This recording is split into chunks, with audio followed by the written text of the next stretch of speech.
sorry, Mod. I don't be sorry. Sorry, I'm not. I don't even know what you're doing. I know this is our 41 episode of. I don't even know how to say that. 41.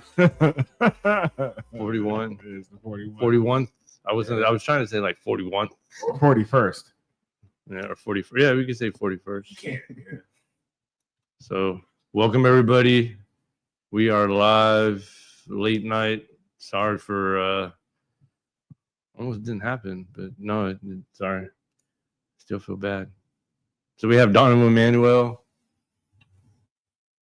back in the studio. Let's go. What's up, man? What's up? You feel, I guess you feel a little bit more at ease now that everything's taken care of, done. Yeah. I mean, I like it here. Good. It's good.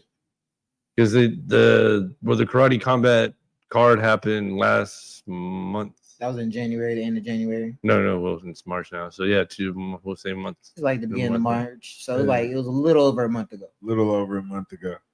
It was a little bit more intense the last time we saw him. So yeah. Relaxing. You seem calmer. Yeah. That life would do it. Life would do it. Sometimes it's about balance, man. Sometimes you in that mode, and sometimes you just get to relax a little bit. I think at that time I was training for that fight, but when you're in fight camp and you got a big fight coming up, you're gonna be a little intense. Yeah. I just found out that I might have something coming up soon. I mean, a little over a month away. So I'm still enjoying just my downtime. Yeah. If you got something in a month, how do you have downtime though? Not a month. I mean, it's like a little over a month, but I always train, so I'm confident. Confident. It's not really like I have to turn a switch. It's more so just a mindset thing. You walk in, you focus. You got to make the weight. You get in shape. So did you take off any time training after the last fight?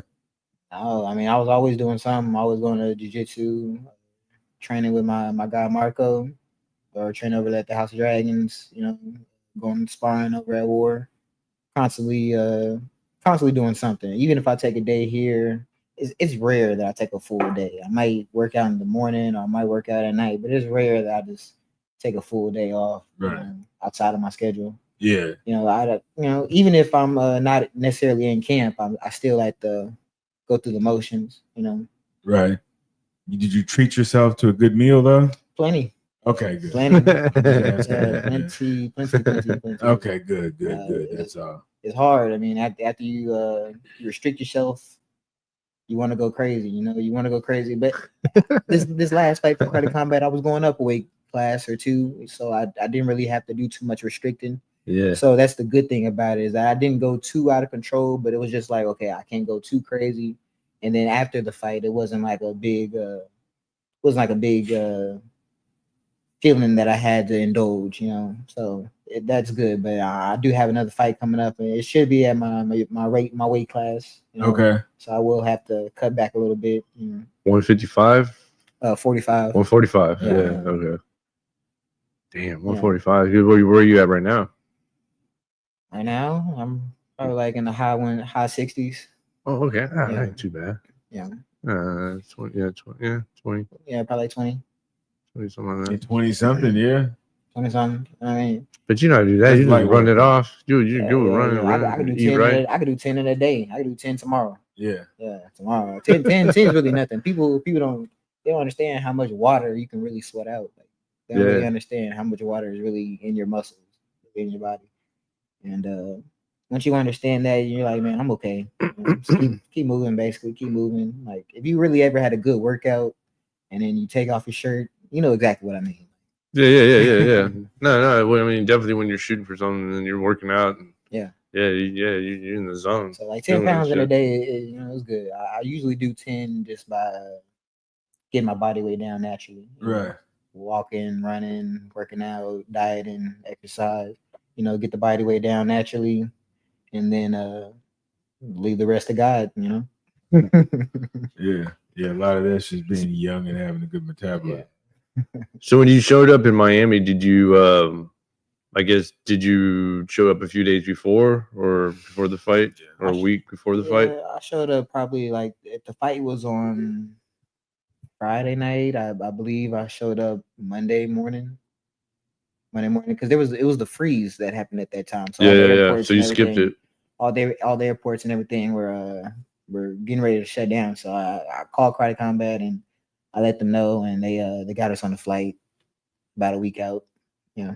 So how does that work though? By the way, like Karate Combat. I mean, obviously, are they expending to you, or like taking care of? Yeah. Or do you find your way, or or is that part of the I mean, I don't know if you could talk about it, but like just as in. Yeah, I mean they get us out there. They provide travel. You know. Really? Yeah, they provide travel. We don't worry about nothing. I just send them my information, and they send me the ticket information, send them my name. And the lodging? Lodging, yeah, sign the Karate Combat. We go in there. Wow. And sign the Karate Combat. That's nice, man. Yeah. So did that feel a little different? You know, Yeah, like going and concentrating, kind of. Yeah. That kind of gets everything kind of. Yeah, and the lodging was nice. All right, it was at a nice hotel. It was nice, and it was great to be out there for the whole week. I got to, explore a little bit of downtown Miami on foot. Because I was cutting weight and I was doing a lot of walking. So I'm walking up and down the pier, exploring Miami, working out, and Hell yeah, a beautiful place. And yeah, so it was good to get out there early and get my mind just straight on business. But I mean, as in. I feel like that, like you said, like I said, like it kind of clears, other things you have to worry about. Like you said, you just pack your stuff, make sure you have everything, get there. Yeah. Once you get there, you just eat, kind of clear your mind before you get to the, big show, Yeah, it's good. It's good for what it's good for, but also I could see the benefit in doing it the opposite way, just showing up the day before. You know what I'm saying? Yeah. You do everything you got to do. You get on the plane, you show up, and don't got to think too much. Just get out there, do it. And there's beauty in that too. And yeah. And like this next fight, I think it'll be more of a situation like that where I'm having to cut weight and do everything here, and then get on the plane and just go, step on the scale, get ready to fight. And then okay, this one. Where's this? The next one. It's gonna be in Long Island. No shit. Long Island, New York. Yes, sir. Yeah. Yes, sir. Damn, dude, you're moving around. Yeah, that's the plan. That was the plan for this year. I want to do a lot of traveling. I want to travel. I want to potentially fight out the country. I want to go to Mexico, get some fights in Mexico. Well, you said you wanted to go once a month, so. Yeah, once a month, at least once a month. At least. Yeah, bills got to get paid. Yeah. I can understand that. Yeah, if I didn't pay more than, at least for that one night, it gets paid more than working. Yeah, the regular job. So the more often I can fight, the more money I can make, and Not for that. Yeah, it's prize fighting, isn't it?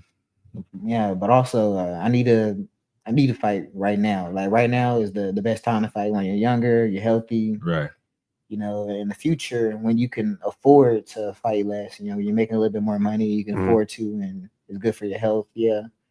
That's beneficial. But right now, like I'm healthy, I'm young, I'm as healthy as I'm gonna be, young as I'm gonna be. I want to fight. I want to fight. So the next one's gonna be an MMA fight. Yes, sir. Martial arts. It's not gonna be mixed martial arts. Right. So you're gonna be in a cage. Yes, sir. So it's not gonna be like the last fight, the Karate Combat fight. No, I like the pit. Fighting in the pit was great. It was great. It was open. I feel like it was open. The crowd was right there. It was all on top of us. I liked it. MMA is good too, but I feel you're more separated from the crowd and stuff. And the cage is more like it's a tool. Remember, it's a tool for the wrestlers. Right. Mm-hmm. Karate Combat, they take that tool away. You know what I'm saying? No tools, no wrestling. It's all in open. Well, with the Karate Combat, I was very, I was impressed by the whole production of it. Yeah. Was it how did it rate as far as other cards you've been on, as far as the professionalism and the production quality of it? They really take pride in the value that they're putting out to the consumer. So like the people that's watching on the screens, they really take pride in the value of that. So it's unlike any other place that I've fought for, right? Regionally, when it comes to like the value of what you're gonna get when you're watching the card, it's outstanding. It's gonna be outstanding. No matter who's in that pit, they're gonna make them look like they're Batman and Superman. Right. And it's gonna be crazy. The sound team and the production team, they're gonna hype it up, and it's gonna be a very appealing visual experience. So Yes.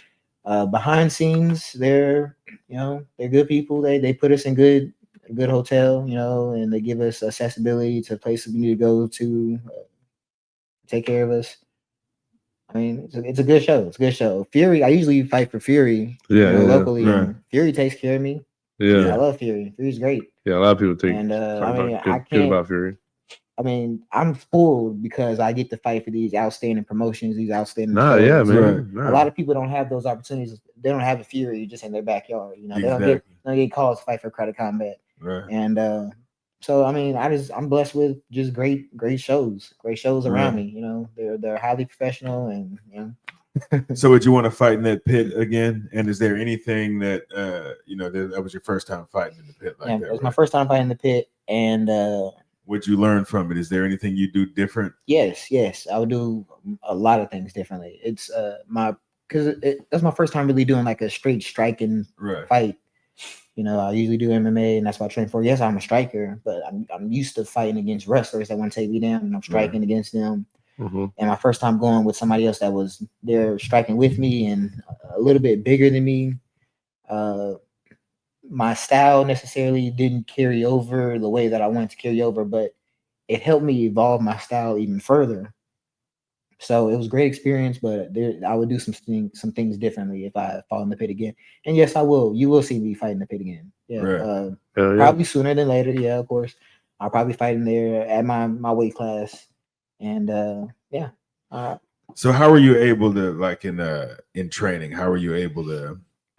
And I know that one of your teammates had already fought in there before. So how did you prepare for that? Because you can't go just find a pit to spar in. Yeah. You can find a ring, you can find cages all over, but you can't just find a pit. So how did you prepare for that? And was it what you expected based on the way you prepared?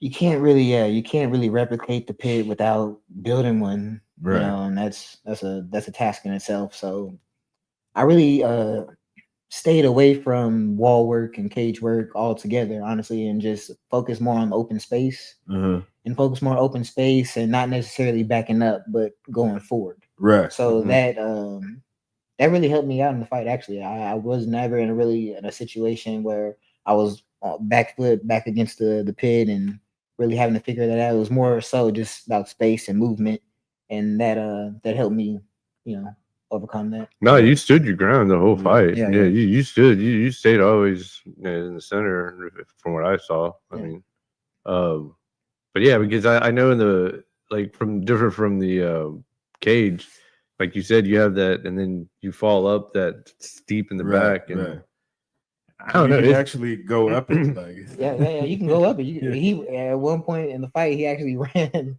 He ran up the whole thing. He almost ran out. Yeah. But yeah, I mean, like he was saying, also, I mean, you obviously just concentrated more on kicking and just striking and did you like that way of training? So you didn't have to really worry about doing jiu-jitsu and. I liked it. Yeah, I like it. It made me feel like an animal. Just right out there, just my only job, my only purpose is to smash. Yeah. I like that. I like it. But MMA is good. MMA is good because it keeps you honest. And it's real. Yeah. And kickboxing is great. Karate combat is great. Like the rule set is amazing because like if you want to get in there, you want to bang, you want to do none of that wrestling. You just want to get in there with somebody that's going to stand and strike. It's perfect. It's no perfect elbows. And there's elbows. Yeah, I'll throw in elbows. There's elbows. Yeah. It's perfect. It's a perfect striking sport because they're still grappling, but they don't want to grapple. So like, it's just a part of it to make it real, But MMA, it's real. It's honest. People in there, if you're getting touched up, they're like, "Nah, I'm taking you down. We're gonna stay down." Right. So I respect MMA on another kind of level because it really keeps you true to yourself. Like if you're like, even if you're a striker, if you're a real striker, then you can get in there with anybody. You can get there with a wrestler, and you can knock them out. So see, that's what I like. See, I like striking. Yeah. Like I just I don't know, just hitting pads. Yeah. Hitting, Yeah, smacking pads. Nothing like cracking pads. Yeah, cracking pads and getting tired and just being in the gym, being sweaty, and just throwing them, and you just feel like a monster afterwards. Yeah. You get that dopamine boost, on the car ride home. It's nothing like that. Wrestling after a hard wrestling practice, you just feel like shit. You're questioning yourself. You're like, you're just mentally exhausted. Huh? Yeah, you're questioning yourself. You're like, man, I got smashed in there. Right. Like, there's fucking 17-year-old kids in there fucking throwing me. Yeah. Like, I'm getting choked out. I'm getting stuff. Like, why am I doing this? Like, Right. But it's different. It's different, but it's important. Whenever I see wrestlers though, like wrestlers, I think that's like especially when you see like college and like amateur, like that's another level of training. Yeah. Like those dudes can go all day and they're so just strong. Yeah, it's crazy. Just those guys are crazy. strength. They're crazy. They have high endurance and high mental toughness, mental fortitude, and it's the way that those sports are. It's like you can't take a break. Right. You can't take a break. You have to go. Mhm. And if you are taking a break, the ref's going to take a point, or your opponent is going to see that and he's going to smash you. Yeah. And it carries over to MMA very well. Like those guys, they're going to be tough. And I learned a lot from watching wrestlers. Because when you watch them, they don't stop. They don't stop. Right. They keep going and they overcome adversity. And that's the way you beat a wrestler. Is by you got to outdo what they're trying to do to you. You got to do it better to another level. And it makes you better as a fighter. So, do you think wrestling is like the best base martial art for mixed martial arts? What's the best base martial art? Like the base martial art you come in with? Like if you're like primarily a wrestler or primarily a submission guy or primarily a striker, primarily a kickboxer, I would primarily a boxer. I would say the best base, like if I was gonna if there was like a parent that came to me and they had like a young child, like 4 or 5 years old, and they said, what should my kid be doing? I would say Brazilian Jiu-Jitsu. Yes. Okay.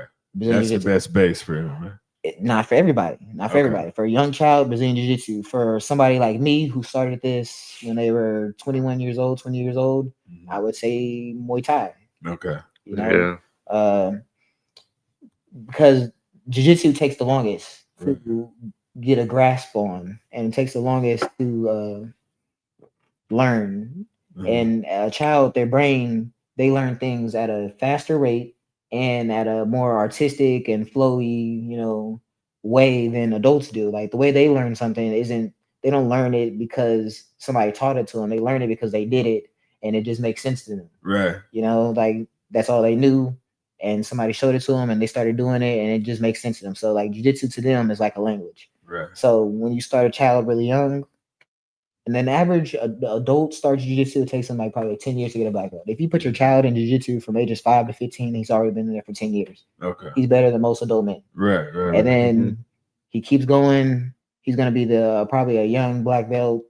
And then he's going to be just crazy good, crazy knowledgeable, and far ahead of anybody ever. Nobody's ever going to want to take him down. Yeah. You need to put little Mod. You need to put him in Donovan's class. Yeah, I know. Donovan teach him some things, Yeah. Toughness. Yeah, mental fortitude. Mental fortitude. I don't play. I don't play about my. I don't let anybody that's in the gym with me. I don't let them take breaks on themselves, or like you got to be honest with yourself. You know what I mean? Like I'm not the hardest on my guys, but like if I see that you're not giving your best, man, I'll be hard on you. I just can't. I don't want to do it to you. This fighting stuff. I don't play this fighting stuff. It's real. My boy wants to kickbox because kickboxing is the prettiest one. Exactly. So that's the thing. It's the most aesthetically pleasing. It is. Yeah. Well, I mean, I know, but I'm saying striking though. Still, I think it is. But I like it. I mean, that's where I started. I just like the toughness that wrestling would bring to you. Like, bro. I wish I could send my son to Iowa. See, wrestling stuff. Just wrestle in school, know. And honestly, wrestling is great. Like if you were yes, I say jiu-jitsu is like if you had to pick one jiu-jitsu, but wrestling is great. Like it's the same effect. It's the same effect as they're gonna be tougher. But like it seems like it'll make you mean. It'll make you mean and make you tough. But I'm just telling you, jiu-jitsu just takes the longest to get good at. So like that's why I'm saying like that's no. I understand that. But I've said it when I was in the Navy, like we would wrestle with the other guys, and yeah, dude, a lot of them were like you were saying, Iowa, and that was in their PE class, wrestling. Yeah, and their parents, dad, I guess, grandfather, they all wrestled.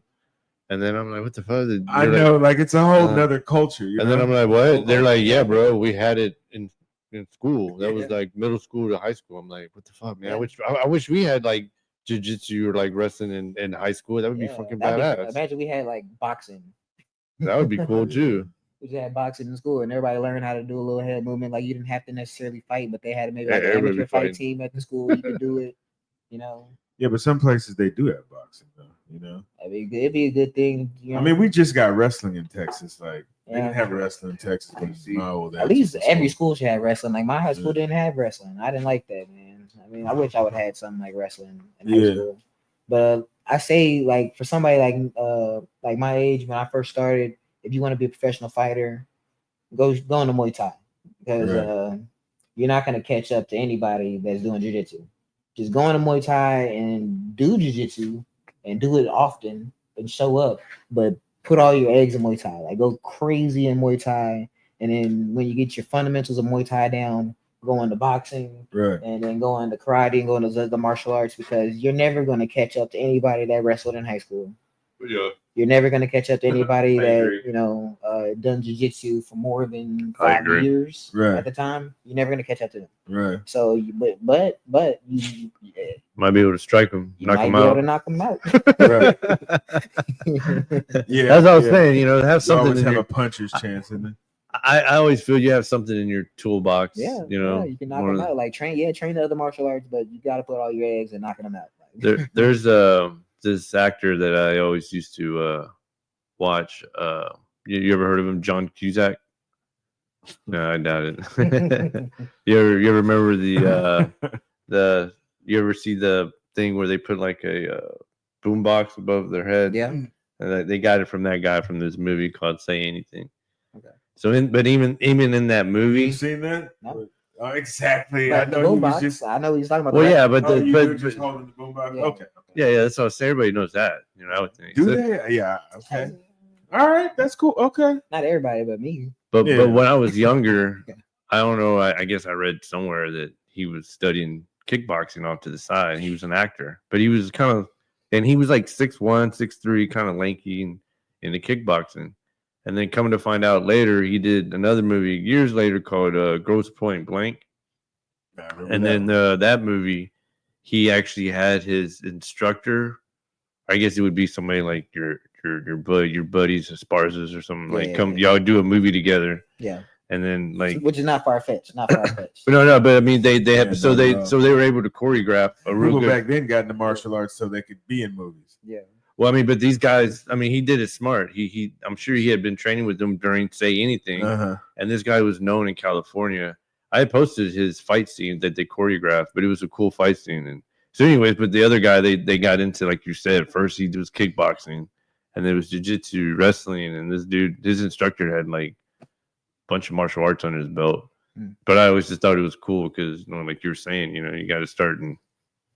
Yeah, little Easter eggs. You gotta pick up something from everywhere. But I mean, you know, the more like I said, I think it's just across board. I mean, the more you have on your belt, the better, you know. But MMA is taught as a martial art, like in and of itself. Now, right? Yeah. Yeah. MMA is his own thing. Yeah. And then when you were in the match, I remember I mean, at the very end, you were boys, you know, you were breathing hard. I mean, but y'all were both breathing hard. I mean, how many? Okay, so how many rounds was it? 4 rounds. Only 4 rounds. Yeah. And then how many minutes? 5 minutes? 3-minute rounds. 3 minutes. Damn, dude. But you had the sudden death. Though. Yeah. So 3 rounds and then 1 sudden death round. Yeah. 4th round. Yeah. Ooh. Yeah.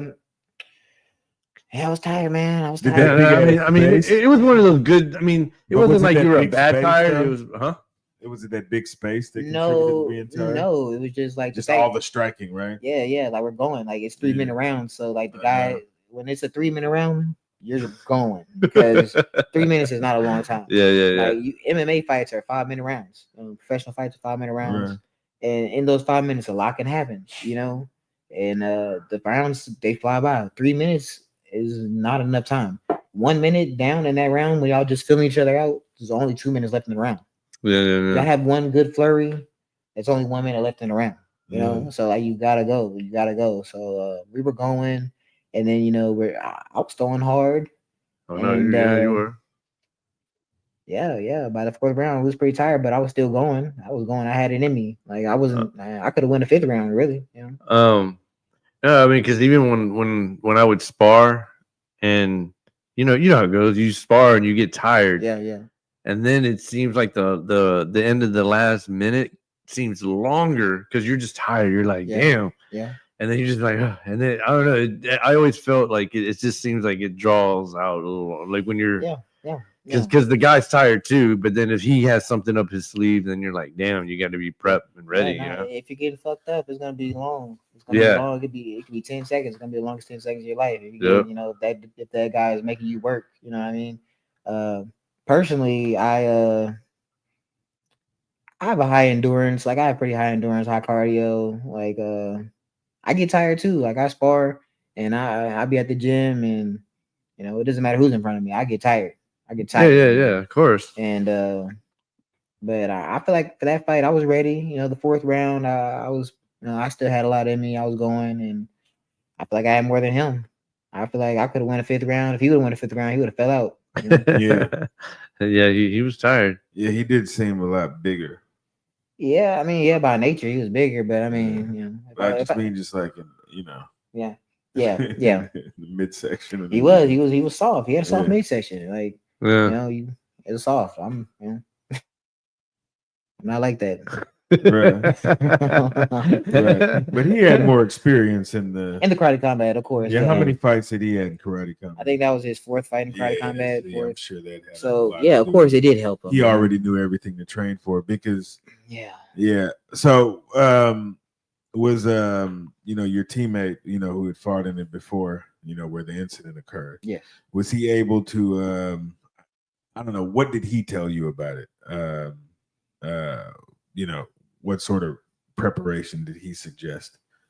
I mean, we prepped pretty well for this. We prepped pretty well. Like we knew that endurance and cardio was going to play a big part of this because we know how by nature how karate combat is as a sport, and you're going to give it your all because it is these 3-minute rounds, and because they're 3 minutes psychologically, you're going to push yourself harder. Right. So we knew endurance was going to be a big part of this, and he pushed me pretty much every day, and and that was a good strategy. And as far as the striking and the game plan itself, like that was probably the only thing that I would switch for the next time, is that I wasn't prepared for like just the kickboxing. I wasn't prepared as much as I could have been, but it was strictly because of experience.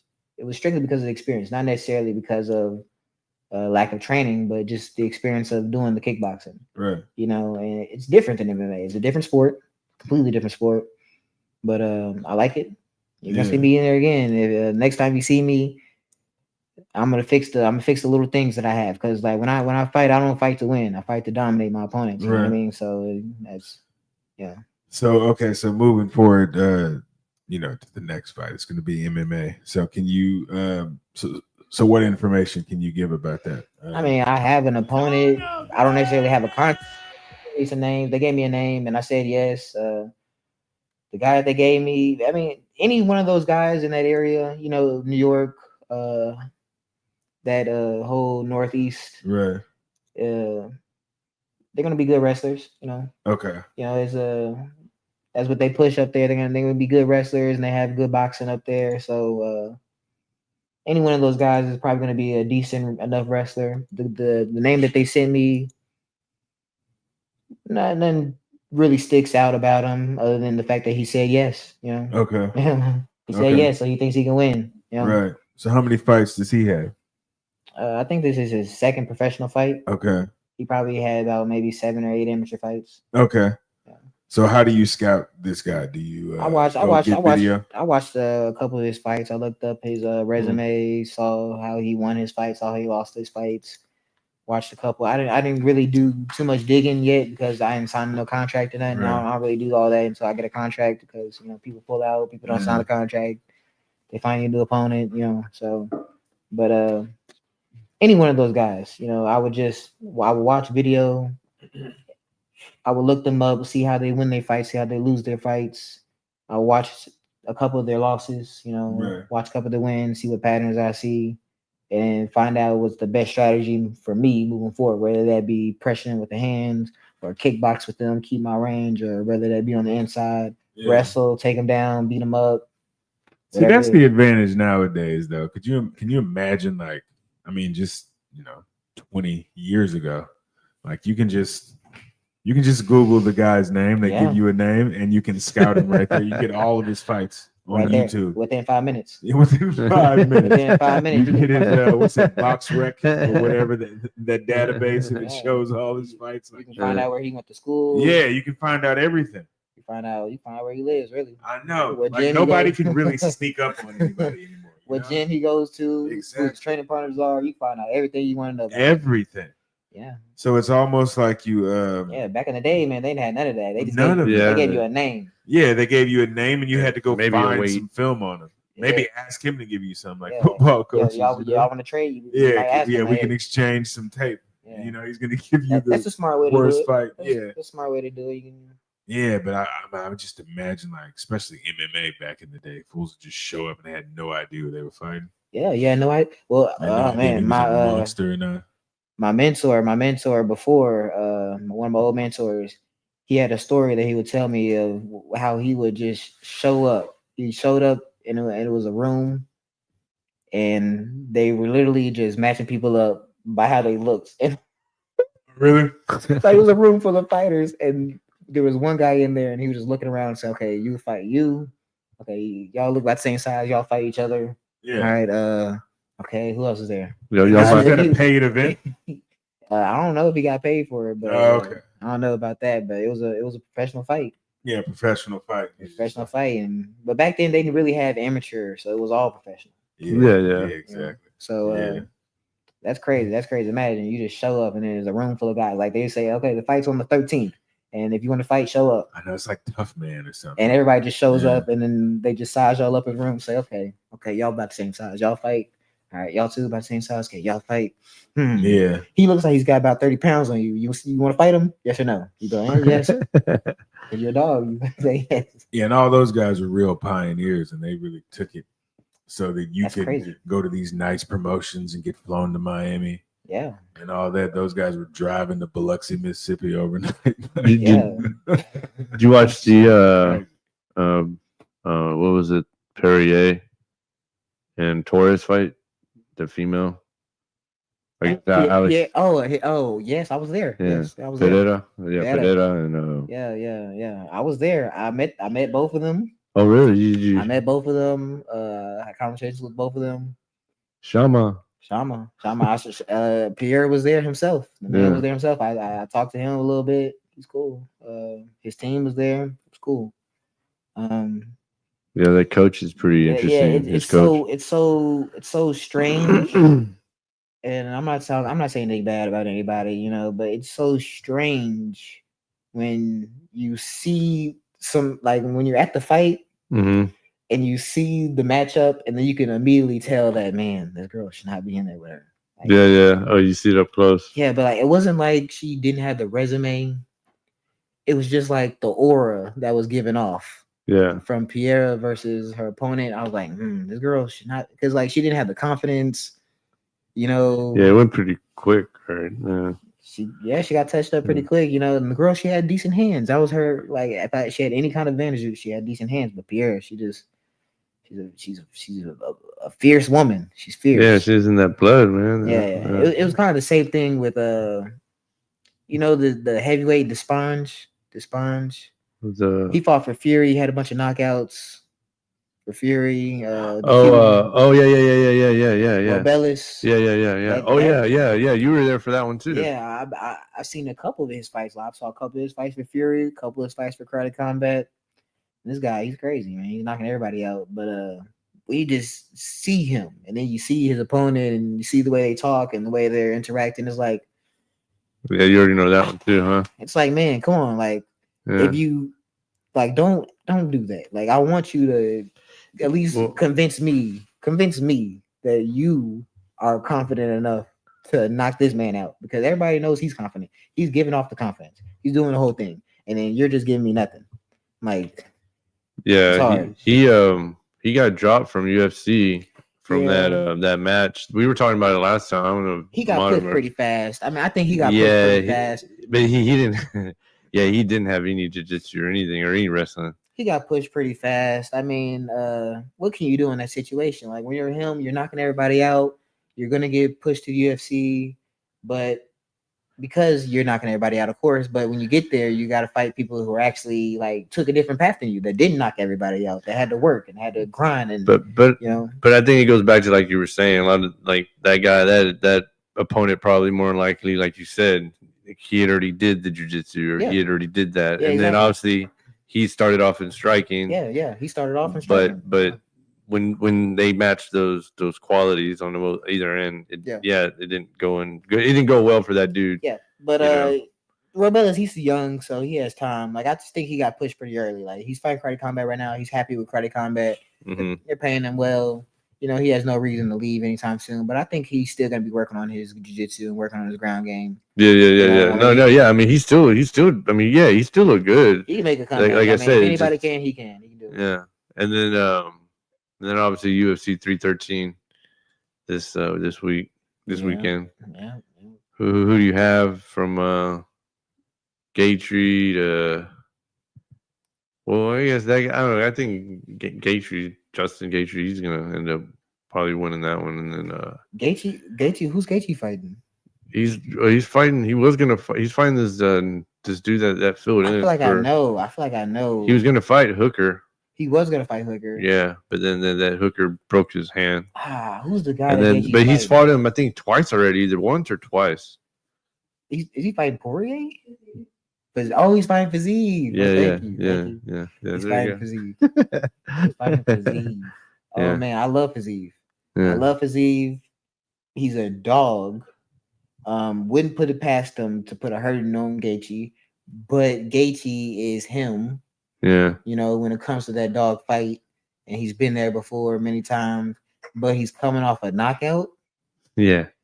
So coming off a knockout is a tough thing mentally, especially with a dominant striker like Fiziev. You know, Fiziev is gonna go after it, and Fiziev wants that win back because he got beat by Gaethje. He got beat pretty bad by Gaethje last time he fought, and I know that elevated his game the way that fight. Yeah, he's kind of downplaying it because in the press conference he's kind of just downplaying it, like, yeah, I'm just here, and he goes, I'm just glad to be here. So he goes, they gave me an opportunity, so I'm here. I mean, if he's filling in last minute, you know, but I guarantee he was ready and prepared for this, and he wants it. Gaethje, he was training for a fight. He's gonna be ready for a fight. I wouldn't put it past Fiziev to, you know. Well, put it past. Yeah, no, me either. Yeah, I mean, the guy seems like he has a good head. He's a great striker. He's a great striker, phenomenal striker. And for Gaethje doesn't like to wrestle. So even if he's getting touched up, he ain't gonna shoot. You know. So. And then Alex Pereira. Yeah, I don't know. I like in the press conference also, like they're asking him a bunch of questions. I kind of like his attitude. His whole attitude is kind of like not predicting the future, but just saying, hey, let me get to Saturday, then talk to me. That was pretty much every question for him. Yeah, Ankalaev, the fighter that Pierre is facing, he's pretty scary. Yeah. Scary dude. But I mean, Alex is bigger than him, just a tad. I mean, I'm not saying that's an advantage or anything. Yeah. I mean, it might be, but I mean, it's still. I mean, Ankalaev. Yeah, I thought he might be just kind of equal, and that dude, like Alex, is bigger than him. So it's a situation where he's fighting a smart guy and a guy that's hungry and a guy that's not gonna do the same things that these other fighters have been doing with Pierre. Like a lot of guys getting there with Pierre, and all of a sudden they turn into strikers. Like, why are you striking with this guy? This guy is crazy. He's knocking everybody out. Why are you doing this? Like, no, like even if you are a striker, I understand it. You're a striker. That's how you win your fights. You're not a better striker than him. Yeah. You're not. You got to humble yourself. But Ankalaev is one of those guys who's going to get in there and he's not going to strike with him. He might box him a little bit here and there, but he's going to want to take him down. Pierre's a strong guy. He could stop one takedown. He could stop two, but I guarantee you can't stop them all. Like, you can't stop them all either unless you knock them out, you know, stop it completely. But you can't stop them all. The fight's going to get to the ground, and when it does, I don't know. Right now, Pierre has his black belt, you know, but we haven't seen him have to deal with that. Yeah. You know, So, but I believe that Uncle Live is gonna. If anybody's gonna get him to the ground, he'll be able to get him to the ground. And when he does, then we're gonna have our answers. You know. But I mean, even Uncle Live, like he, I don't know. I haven't really seen him do anything extravagant besides. I mean, He's a striker. I mean, I've never seen. I mean, like, I think he likes to strike. He likes to throw down, but he's not like an idiot. He's a very smart fighter. He's not very exciting. yeah, that's what I'm saying. He's not like exciting. he's not like, oh shit, like damn. It's just he's not exciting. He's one of those guys that works hard and he's been around. Yeah. And if anybody deserves this opportunity, it's him. He's been in the talks for a title fight for a long time. So I mean, he deserves it. Oh yeah, but that was I was talking about. And then of course it's Ramadan, so that was another thing they were kind of telling it. That was kind of sucking in his case. Yeah, but he I think he said something about that he was gonna break his fast for fight week or something like that, which is smart. Yeah. I mean, you have to. It's like, come on, bro. There ain't no way. I mean, faith is good, but faith is good, but yeah, but I don't know. Your stomach. He was gonna break his. He was gonna eat during the day. I mean, yeah, he had to for fight week. You have to, man. Hakeem Olajuwon didn't. Yeah, that's true. That's true. Yeah, but he's not getting punched. And he used to still play the Ramadan. Hakeem used to be scoring 18 points a game during Ramadan. Tired as fuck. Yeah, he still do it. Yeah. Hey, do you have that lighter so I can do the bottle opener? Yeah. Or did you? It's over there, dude. Oh, don't worry about it. Yeah, don't worry about it. Open the bottle. No, don't worry about it. No, you have the bottle there? Questions, Where'd you just open questions are more important, huh? Where'd you just open it with? No, with the bottle opener, which is the... Oh, Christ. No, all right, come on, go. Talk about Uncle Live. What is it with these Muslim Russians? Go. They're good, and they're coming. Faith. They're coming for everybody. And the faith. They got faith. Ooh. Yeah. They got faith. They love their Lord and Savior. Mm-hmm. And they love to fight. I mean, I believe they're I think that I mean, everything makes up a fighter, but I think that's one quality that they do have that kind of goes for them is their faith. They got mental fortitude. It's mental fortitude and toughness. They're in the cold. They're up there in high north. They're cold. Yeah, I know the cold is. They're mean. They're hungry. And when you see an opportunity at a better life because of the things that make you who you are, all you got to do is keep being who you are, and you can have a better life for yourself. It makes you dangerous. Those want it. They want it. The hunger is one. Well, I think it gets simplified because when it comes to fighters, I think it's more of a simplifying. Like I feel when you compare it to rappers or even I guess football players, we want to say, I don't know, football players, NBA players, whatever. I think fighters are more kind of zoned in a little bit, like fight, train, and then show up. Yeah, you gotta have it's a simple, it's a simple life. Yeah, that's what I was saying. Yeah, you train, you fight when it's time to fight, but you're always training. I mean, it's a rough way to make a living. Yeah, that's the way I see it. Yeah, I mean, it's a very tough way to make a living. It's a simple life, and you have to be consistent. Yeah. Well, you have to be. Exactly. So that's what makes it simple. I mean, you get dunked on, I mean, whatever. Yeah. You dunked on, okay, I got you next play. Exactly. But you get knocked out. You can dunk on me every play. I'll still be okay. Yeah, but if you're getting knocked out all the time, then you're like, yo, maybe you're in the wrong business. Yeah, it's really a lifestyle choice. Yeah, it's got to be a lifestyle. Yeah. Yeah, but I mean, I started training very late, but they used to tell me I had a good chin. I have a tough chin. I was like, well, all right, man. I guess that means I can take hits, huh? I guess, all right, that's cool. I don't like that. I don't like that compliment. But I mean, I guess that would be a messed up compliment. Somebody tell you, hey, man, you take a punch. Yeah, you can take a punch. Yeah. That's not good. Yeah, you don't want anybody to know about your chin, do you? That's right. Not good. Right. I mean, isn't it good sometimes?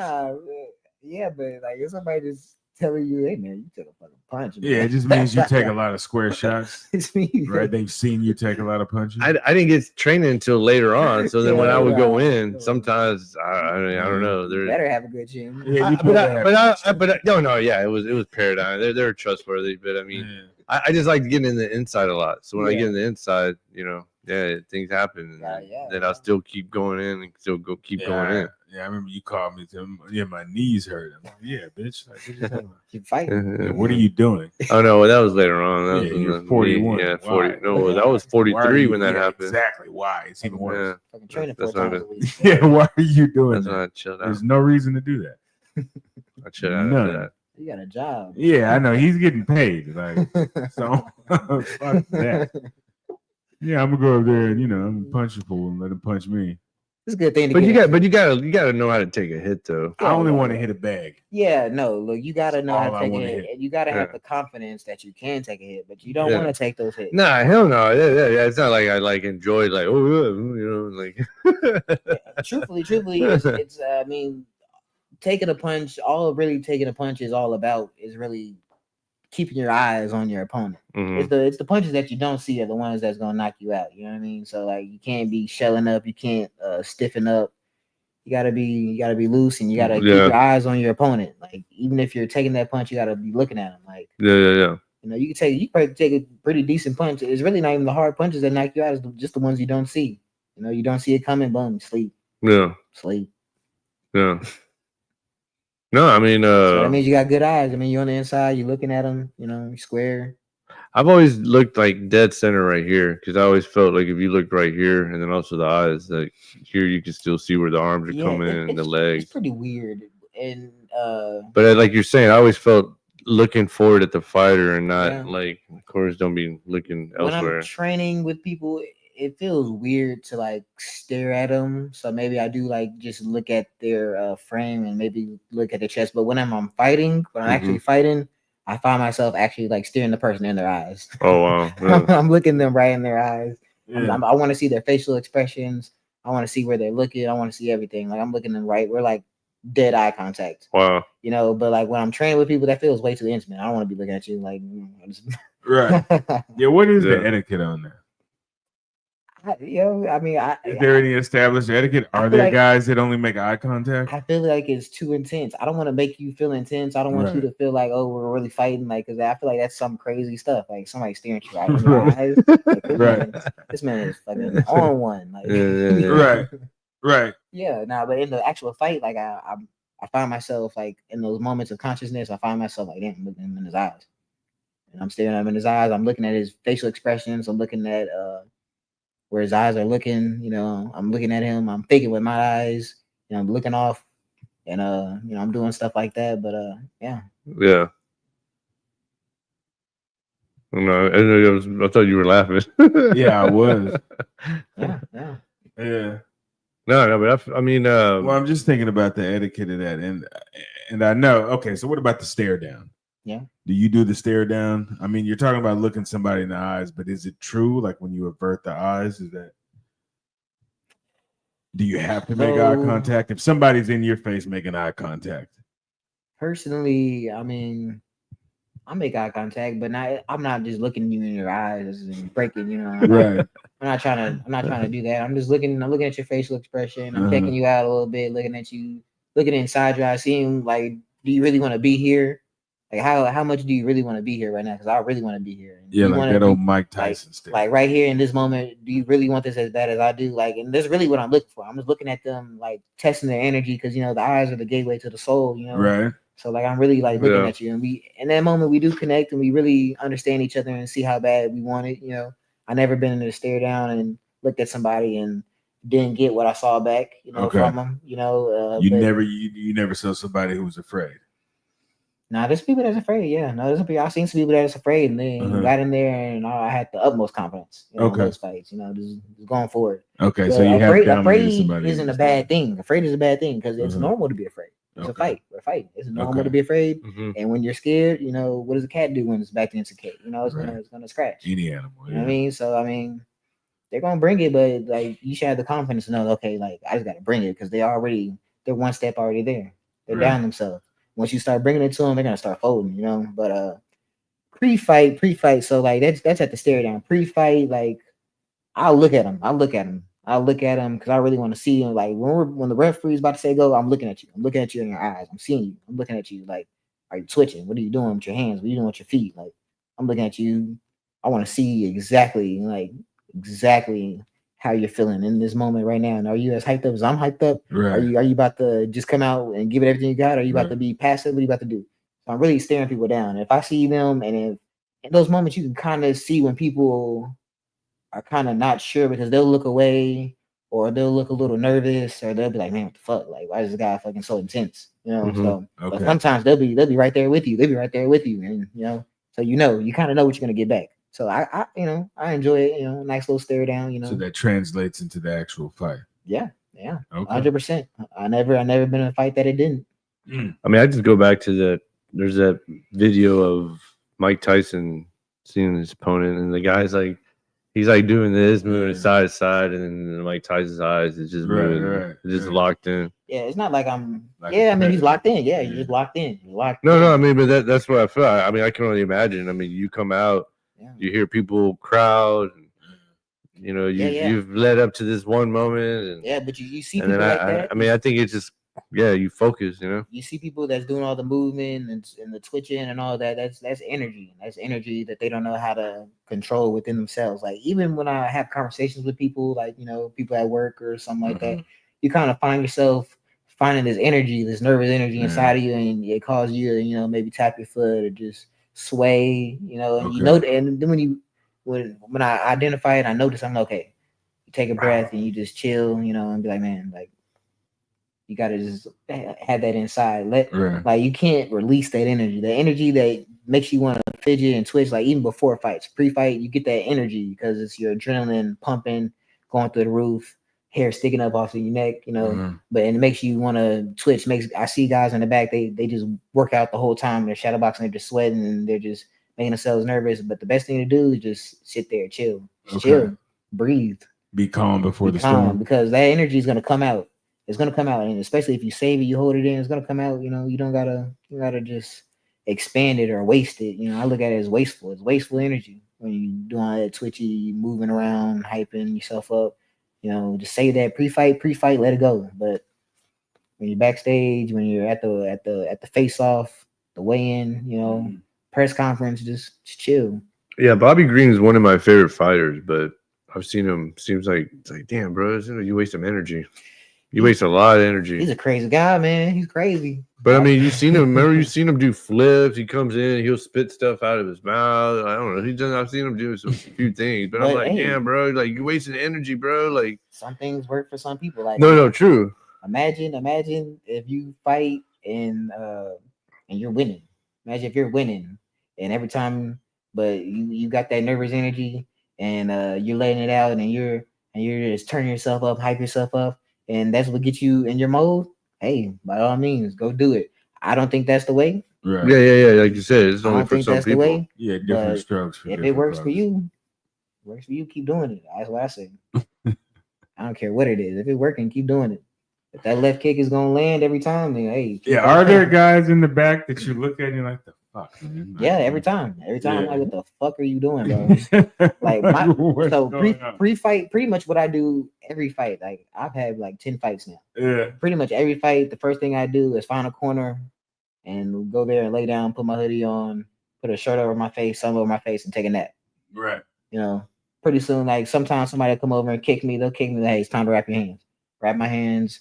And then I'll, stretch out a little bit, stretch out. I don't like to do too much warming up way early and, before I fight, but, stretch out, get loose, and then get a hard push, get my heart rate going real hard, get some sweat dripping, breathing heavy. Cause it's that first breath that really gets you. You really want to start breathing heavy. Right. And then when you get to that feeling when you're tired and then you can recover a little bit, it kind of eases your mind a little bit because I feel like every fighter's worst fear is just being tired. I mean, at the end of the day, what are you scared of?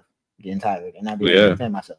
Yeah. So once you get past that, it's all smooth sailing, man. Yeah, it's the number one cause of knockouts, son, getting tired. Yeah. Yeah, I mean, just you got arm. Hey, keep your hands up. Yeah. Move your feet. Yeah, when you're tired, that's hard to do. Yeah, keep that. Yeah, nobody ever keeps that left up. Yeah, keep the hands up. Do you think it's hard to keep up when you're really that tired? Like when you're in the moment, I mean, is it hard to keep your hand? I mean, or is it just a natural thing for you to try to keep your hands up? Like like you get a heavy bag and you hold it up in your hands and you walk up and down a hill with the heavy bag and you put it down and then start boxing with somebody. Like, I mean, it's that lactic acid. It's lactic acid built up in your arms. Like with kickboxing, it's different because like it's kickboxing. Your hand, I mean, it's not the same buildup, you know. Yeah. But like when you're wrestling, you got that lactic acid building up in your arms, and you know you're tired, and that's real tired because you got the lactic acid in your arms. Your chest is heavy. Your legs are heavy. Right. You know. So now your whole body is fighting against you, and it's all mind. And your mind is what's telling you at this point. Your mind is just controlling your body, and you're just on fucking animal instincts. But it gets hard. But for me, personally, for me, you know, I'm like that. You know, I keep my hands up. I keep my hands. One thing about me, I'm keeping my hands up. Right. But it's hard to go against any kind of nature. It's hard to go against your nature. It's hard to go against like you really have to train yourself to keep those hands. And it's crazy. And it's crazy because when you have your hands down, you actually move your head better. Yeah, you better. You actually move. You actually faster when you fight with your hand. When your hands are down, you're actually faster. You react faster, and it's more natural moving your body than when your hands are up. I don't know what the mechanics are of that, but it's actually it's easier. So I mean, your natural instinct is kind of put your hands down and move your head, which is not bad. Yeah, because you're faster. You're faster that way, you know, and you're more nimble. But keep you're faster than you were, but you know, relatively fast. If you're not fast. Yeah. If you're not Roy Jones, you got your hands. You can just stick that chin right up. You know, Roy Jones put his hands behind his back. Roy Jones is different. Roy Jones is different. Those Muhammad Ali type guys, Mayweather, those guys. Or don't try that at home. Even Tank. Wouldn't suggest. Even guys like Tank that can. What do you think of that fight? Oh yeah, that's a good one to talk about. People are saying that that Tank lost or whatever, but I think Tank, you know, he does have the popularity behind him. He does have the name behind him, and sometimes that gets you the win. Truthfully, I mean, it was a good fight. It was a good. What fight. about that timeout he took? Because timeout he got. He said that he had some oil or something in his eyes, and I mean, I get it. Like I get it. I don't know. That's a weird one though. It was because there was no standing 8 count. It's weird because it's I don't know about the 8 count because like it's an external factor into the fight. And truthfully, whose fault is that? It's the referee's fault at the end of the day because the referee is supposed definitely the referee because the referee is supposed to check them pre-fight for oils and gels and stuff in their hair pre-fight. They're supposed to do that. That's what they're doing when they're touching us and make sure we don't have like excess external factors on the fight. So it is the referee's fault. So at the end of the day, like it's like, oh, I got oil in my hair, ref, and the ref's like, okay, damn, that's external. Like, okay, they greased up his cornrows. Like, yeah, you know, like his braids greased up. I don't think he did it on purpose. No, he didn't. I mean, you know, you try some. I mean, he was just like, but he took a knee. He was like, I got oil in my eye. He took a knee. That's a knockdown, right? He didn't score a knockdown. I know. That's what I'm talking about.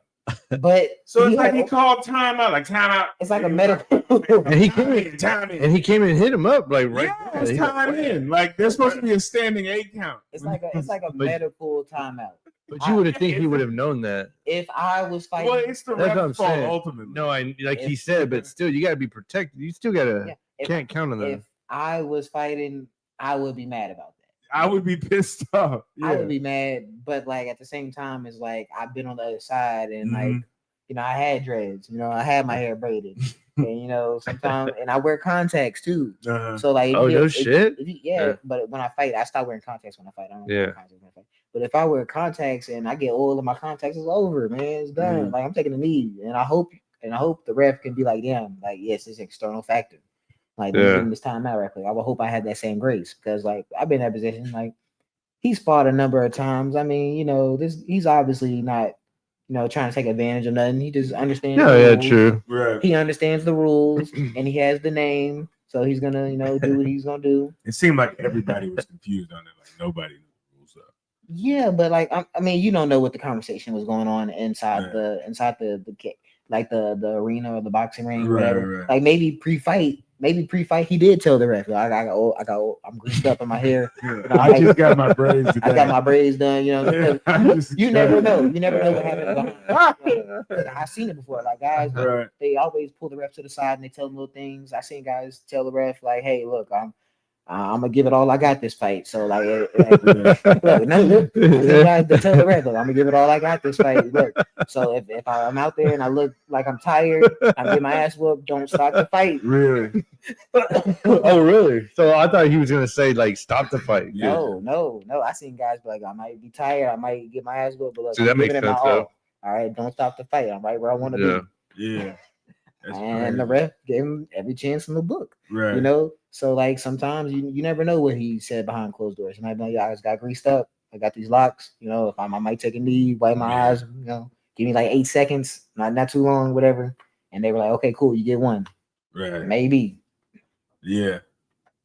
I tell the I ref, stop kind of that still shit thought before I get I still cut. thought he kind of met his match and went. Who that? Javante? Yeah. I mean, it was, you know. Okay, yeah. Okay, so now give me your real. Okay, 'cause I I think- wanted to know about the the knee for the touchback he took. So just what did you think of the overall fight? I didn't get to see the whole thing, Okay. but the highlights that I saw and the little replay, boxing's tough, and Tank, his style of fighting, he's more of a heavy hitter. You know, he's a heavy hitter, but He's looking for that shot. yeah, he's looking for that shot. He's a slow starter, and guys will tend to get ahead on him. Mm-hmm. But it depends on the judge. Really, it depends on the judges. And do you value quantity over quantity? Do you value a guy that has ring generalship, like somebody like Javante Tank Davis? You know, he's a ring general. He controls the ring. Mm-hmm. You know, he really does. He knows how to exit. You know, he's in and out. He knows how to exit. He knows how to land, and he has a high accuracy. He has like the highest accuracy in boxing.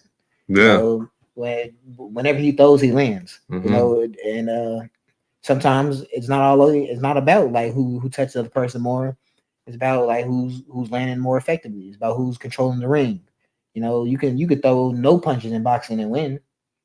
You could throw 0 punches and win a round. Yeah. And that's crazy. Yeah. So I just think it was, What about this? But that's an issue with the scoring system, isn't it? Boxing's been around. Boxing's been around for a long time. I think they got to figure it out. You know, it's a science. You know, it's a science, and there's more than one way to calculate the X's. You know, Right. So, but I think you should have to earn a 9.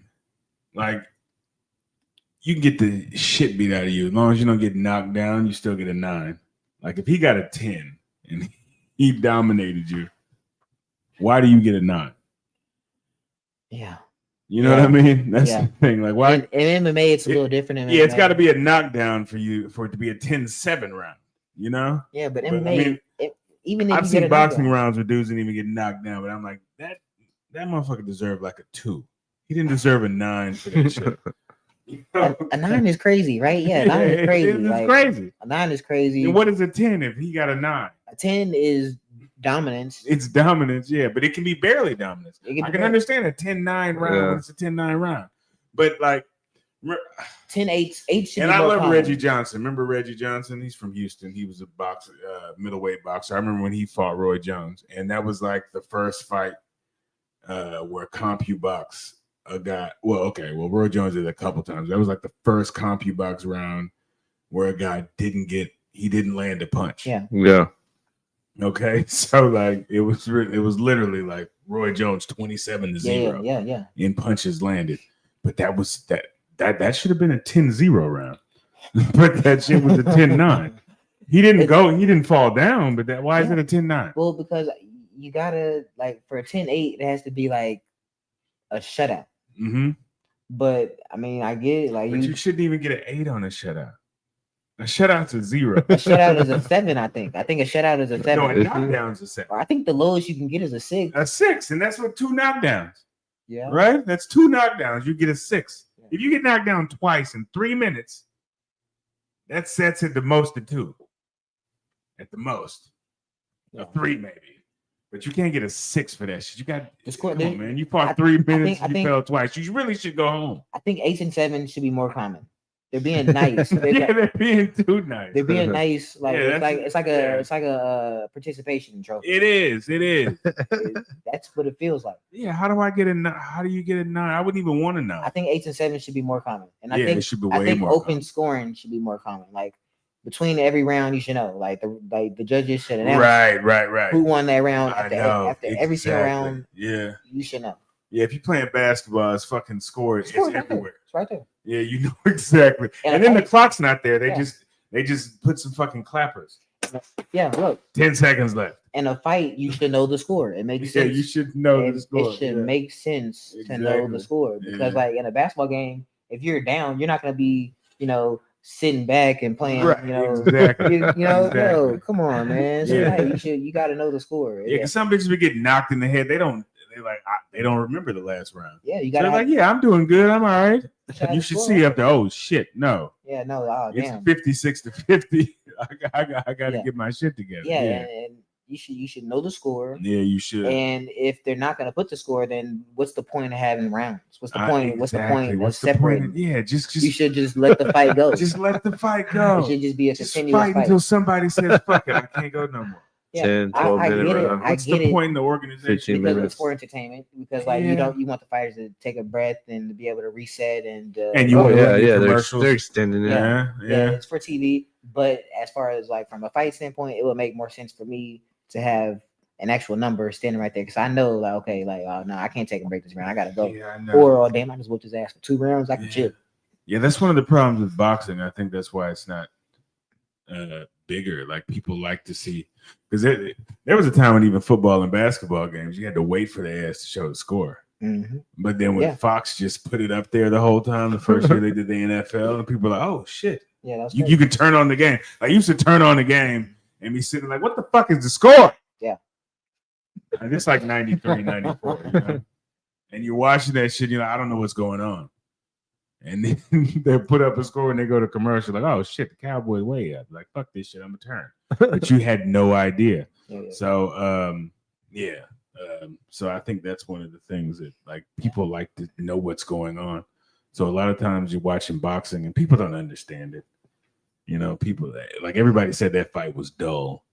Like a lot of people talked The about Tank how boring fight? It was, yeah. Really? Well, yeah, man. If you're sitting there, just imagine sitting there watching fight with a bunch of commoners, a bunch of casuals. Yeah, I mean, but You know, casuals don't get. They're not watching. Well, what you're I watching. thought I was going to see something crazy, like you said. Usually, you see something a little crazier with Well, you Tank, see a but knockout, you didn't. yeah. Yeah, but you didn't. You when it comes to boxing, you got to respect the art. Like you got to respect the art of Right. it, and it's not all about the knockout. It's a chess match. Yeah, Yeah, it's a chess match. I mean, It really is. MMA is the same. MMA is but definitely. The Any martial art is gonna be like that, but Right. boxing is it's a they've been doing this for hundreds of years. You Yeah. know, it's a chess match. It's they have hundreds of years of research. right, You know, right. and Yeah, the sweet yeah, science. you gotta understand it. You gotta have the respect. Yeah, I think that's the difficult part of it. And then next up is Dylan Danis. That it's kind of comical to me, but Danis Dylan Danis and and, KS1. And then he KS1. slapped him last night or 2 days ago. I thought Dylan Danis had a contract to fight somebody, man. It's, he didn't follow through. So, and then I don't know. In the press conference, they were going back and forth. And KS1, KSI. KS1. Did I say KS1? I said KS1. Yeah, no, I'm Yeah. mixing it up with. You mean KRS1? Yeah, I Book It don't Down know why. Production. Yeah, I'm thinking. Yeah, he ain't fighting nobody. That nigga No, 6'3". yeah. You fight KSI. nobody. I mean, Dylan Yeah. Danis, he's always in the news. I don't think he's fighting. Well, apparently, no, they got face to face, and they were Yeah. at the press conference. Yeah. I And then mean, apparently he needs money, which is why he called him. And then KSI was trying to call somebody else to fight him, and then they didn't come through. Okay, so what does this Dylan fellow do? I know KSI. Oh, he trained. I feel like he's a jiu-jitsu guy. Yeah, he trained McGregor leading up to. some Oh, of hold his on. So they're opponents' gonna fight an MMA fight? I thought KSI. No, fought- they're doing gonna fight a boxing. boxing fight. Yeah, he's fought Logan before.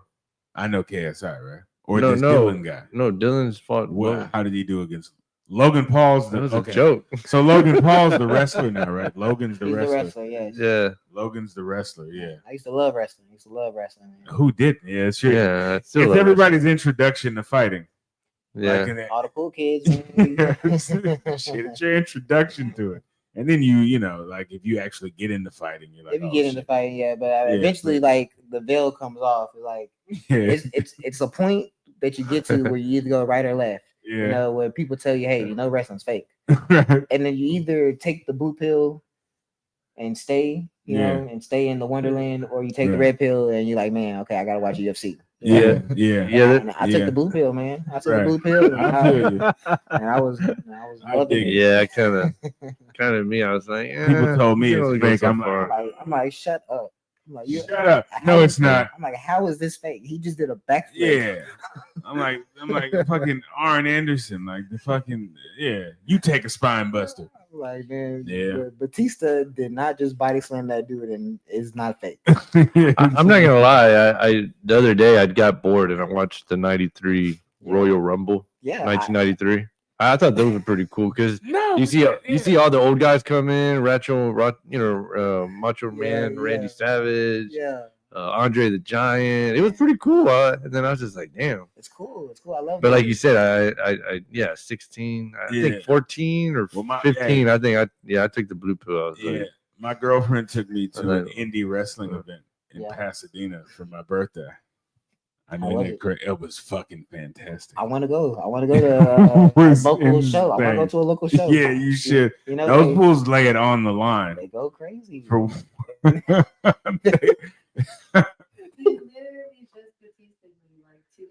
Did he really? I didn't finish it. You did a Batista bomb? I didn't finish it, but I had to show her what it was. She didn't know what it was. You didn't know what a Batista bomb was? She didn't know what it was. So I'm like, okay, look. I'm like, I said, I was trying to tell her, like, maybe I can do this in a real fight. I don't know. Right. well, how A did spit even out power bomb? how did that even come up in conversation? Like you were Because like, like, yeah, because I watch wrestling. So like I watch Yeah. wrestling. Yes. Oh, Like, okay, I okay. watch like I an knew I old, liked you. I watch like an old Shawn Michaels Yes. match. And I'm like, okay, like Sweet Chin Music. I'm like, The sweet so I'm trying to chin explain to her all the different techniques and stuff. She's like, man, none of this stuff's real. I'm like, man, you don't know. Like, You don't know. Like the Batista bomb could really do some damage. Like, like when I was younger, and you know, I was going to church, and outside the church, all the boys would be in the grass, Yes. just Batista bomb each other, Yeah. and just Yeah. you know, body slamming each other and jumping Exactly. on trees and doing flips. Yeah, man. And somebody leave with a twisted Yeah. ankle. Yeah, yeah. You get hurt. Yeah. yeah, you get flipped around or Exactly. somebody pins you or Yeah, but something. then that's what made you. That's what made you a boy. you It know? is what made you a That's what boy. made you. That's what made you rough. Yeah. It just depends on when you grow out of it. Like some people grow out of it like 13, but everybody's like, fuck yeah. Yeah. Nobody's not liking wrestling at some point if you're a little boy. You like it. I mean, the Like- one that I did watch that was pretty cool was the Undertaker and damn it, and he threw what's his name from the cage. Oh yeah, That's the famous one. What was his name? Mankind? Yeah, Mankind. Yeah, like literally, boom. And that's crazy. And those guys are really hurting themselves. They really are, and they're hurting themselves. Yeah, They're hurting themselves. it's not incidental. And Yeah. it's not like they're fighting and it's staged, but it's real. It No, is definitely- but then I when as I was watching it, of course they brought out the EMT. Yeah, They yeah. put him on the Yeah. carrier, and then Yeah. he gets off, and then runs Yeah. back in, and they Then he start gets fighting choke again. slammed through the top of the cage, and that wasn't supposed to happen. He choke slammed him, and he went. They through were the cage. they weren't even supposed to be on top. They weren't even. No, they weren't. And you saw the Undertaker was like, oh shit. Like you could see him break character. He was like, God damn, what do I do? Yeah, that was a Yeah, he I crawled down. watched that shit live. That bro. I was motherfucker in crawled high school. down. He didn't. He didn't Oh, they had us, fool. They had us. And I'm Oh like, my and people are god, telling you that, man, wrestling's fake. Like, man, and fuck to this, you. To this day, it may be staged, it may be Yeah. planned, but it's not fake. No, it's not fake. They're really It's too doing- goddamn they're real. really doing that. Yeah, yeah, and when you're in a convention center that's like a little bit bigger than this, Yeah. and you actually see fools doing tables, ladders, and chairs, Yeah. Oh man. it's insane. Oh man, I have a friend that I went to college with. I played football with him, and Yeah. He's a professional wrestler now, Exactly. and he's good. Yeah, I want to meet him. Oh shit. He's good, man. He's good. He has a little storyline that he follows for his kids, his character. Yeah. What's his name? You don't know his wrestling name. Yeah, His name Terry, but you don't know his wrestling name. I just know he had a nickname. I used to call him. He's a homeboy. You know, he's a good friend. Like, yeah. Right. But he's Yeah. a wrestler now. Yeah. Yeah, he's a wrestler. I mean, Right. it's like his wrestling name is like Prince Armari. Exactly. Okay. That's a Amar. great There you wrestler. go. That Prince sounds Armari. cool. He has his Yeah. storyline. He has his crew. Yeah. He's No. from Turkey or some shit in the storyline. Hell He yeah. has his Yeah. crew. Yeah. You know, he does shows. It's called The Stable. He has fans. Yeah. You know, and, Yeah, exactly. and he's training. I see it. Exactly. He's training. He's working. And I Yeah. respect it, man. I Yeah. respect it. I mean, I was 8 years old, 9, and then you get together and be like, "Yo, I'm Macho Man Randy Savage. I'm Ultimate Warrior. Or I'm Hulk Hogan." And Yeah. then you start just jumping on each other and trying to Randy Orton, replicate Oh, yeah. the coming from the rope down and hitting on the. jumping Yeah. off trees. Yeah. I climb on the second story of the house and Yeah. jumping off the house. Yeah. Yeah. Jumping off. I put a mattress outside, dragging the twin mattress from inside outside, jumping off the building, Exactly. doing flips Yeah. for Just no reason, freaking your grandmother out. freaking everybody out. My mom sees me getting my ass whooped. Yeah. Why is my mattress outside? Yeah. Hey man, I was in college and I just, I'm basically grown. Motherfuckers walking around campus. Just, Yeah. Yeah. we Get in were trouble, sucking, get in trouble. man. Yeah. Yeah, doing that New, shit. Yeah, on New the World way Order. Yeah, on the way to humanities. That Triple H. That's that Yeah. Triple H Shawn Michaels. Yeah. Oh, is it the Triple H Shawn Michaels? Triple H Shawn Michaels. Yeah, they. My bad. I they crossed over. I was getting mixed up with the NWO. I got 2 words for it. Oh, man, I loved it. I know that fucked up a lot of kids. Yeah. Yeah, I still got the DVDs. I got DVDs. I know. How I got the could you not? DVDs Yeah.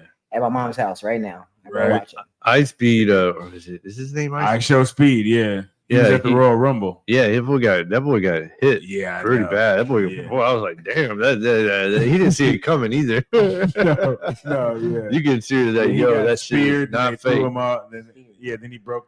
They threw him on the table. Just threw him. They just threw him Yeah. like a sack of Hey, shit on man, the table. That was. I give it to him though. He puts himself in some Man, situations. Hey, look here. If I could be in the Royal Rumble, yeah, you could choke slam me. I'll take If I could be in the Royal Rumble, man, you can slam me through the cage. I would. On the second floor of the cage. I tell you, that was Oh, the but classic that one. was- Yeah, that'd be the thrill of my life. That would be a Like, dream seriously. come true. It But would be. truthfully, I'm not like I don't take enough steroids to be in the WWE. No. I'm not big enough. I'm No, not, that's a rough life too. Like tough that's life, man. You gotta maintain that physique. If you don't got the Mhm. physique, man, you're cooked. Yeah, you are. It's about how people perceive you. Really, Yeah, that's the it business. is. There was this dude, remember Lex Luger? Yeah. Yeah, you seen him lately? No, He's still alive. That dude was, I remember back in the day, that was like Hulk Hogan's Yeah. nemesis. Yeah. It's Well, I mean, he's total one of them, but I mean, big dude. Yeah, Yeah, yeah. Total and then package. now he's like 130. No, yeah, 140. No, Yeah. well, he just No got muscle out of the mass at wheelchair. all. Yeah, it's yeah. crazy. Yeah, no, it's a tough life. It's tough life. It's tough life. The guys that can maintain it for a long period of time and they can Right. treat their bodies right and do it the right way, respect. Because that's a hard life. Because they're really fucking each other up. Yeah, they are. Oh yeah, yeah, And they're yeah. not- and then they're- the travel is They're insane. traveling, they're fucking each other up, and they're not blocking. No, they're not. Yeah, They're not yeah, blocking it. Exactly. They're Yeah, taking it. yeah. That's And that's the most beauty of difficult wrestling. thing. That's the beauty of It it. is. The beauty of it, man. You sit there, you take it, you don't move, you know what's coming, and you take it. Yeah, but thank goodness they have like like MMA came up because just think about it. Yeah. You were a wrestler, like if you wrestled starting in fucking middle school and you wrestled AAU and you wrestled all the way through college. Like you do that with basketball or whatever, there's at least professional options. Yeah. But you wrestle all that time and your one professional option was fucking theater. Yeah. You know, like that Yeah. could never And if you can stay amateur and go to the Olympics, you know. Yeah, but you're not making no money unless you get a deal with ASICS or some shit. Yeah. They'll give you some free shoes. But Yeah, like but imagine if you went through wanna make a track. career, you Yeah, gotta- but imagine if you went through track and the only pro option for track and field was fake track. You know, like, okay, you're gonna go out here. Yeah, you're gonna go out here. Okay, Fake track. yeah, just fake track. You Yeah. get jumped. You're gonna jump the hurdle, but she's gonna kick the hurdle over. Yeah, Okay, yeah. We're all really right. here to take You're gonna pictures. go over on this race. You know, like Yeah, just imagine that. But you wrestled your whole. You went to University of Iowa on a scholarship, wrestled your whole life, and it's like, what do Yeah. I do now? Theater. Well, you can go get a job, Yeah. Yeah. or you can fucking Take go and acting do this lessons. shit. Yeah, you're gonna lose to a bodybuilder. We're gonna put a bodybuilder in the ring, and he's Yeah. gonna beat you in wrestling. Yeah, because he's more handsome than you. Yeah, because he's more handsome than you, and he talks better. Shit's insane. I mean, Macho Man Randy Savage, he was supposed to be a baseball player. Macho Man was a center fielder. Yeah. Exactly. He was a good baseball player. He's a damn good man, but they wasn't good enough. Well, yeah, but I mean, he was still good. But like you said, man, Yeah, good enough. Shit. And he was out there, and they hadn't beaten Bob Backlund. Oh man, Motherfucker wrestled, in college. Yeah, but it is what it is. it is. It's all about the money. It's But a I hard love it. life, but I respect it. I respect those guys. Yep. What's the date of the fight? March 26th. Okay. Oh, April 26th. April 26th. Yeah. My mom's Well, birthday. it's more than a month, dude. You Yeah. said less. Oh, no. I said a little. I mean, yeah, okay, maybe I missed. Yeah. Okay. I'm sorry, I I'm feel sorry you. about that. No, it's all good. It's all A little good. Yeah. over a month. So my mom's birthday is April 22nd. Yeah. So that's how I keep track of things. Yeah. And then the fight's on the 26th. Yeah. Okay. That's why we need ladies in our life. Yeah. I don't know anything. No, you don't have to. That's I know. what She she's tried to say no. It's Yeah. April. I know. Exactly. I don't know anything. And you Batista bomb.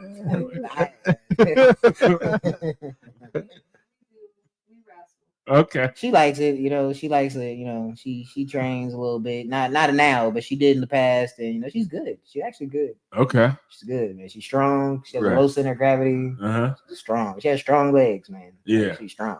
That's There a you good base. It's the base to have, isn't it? Yeah.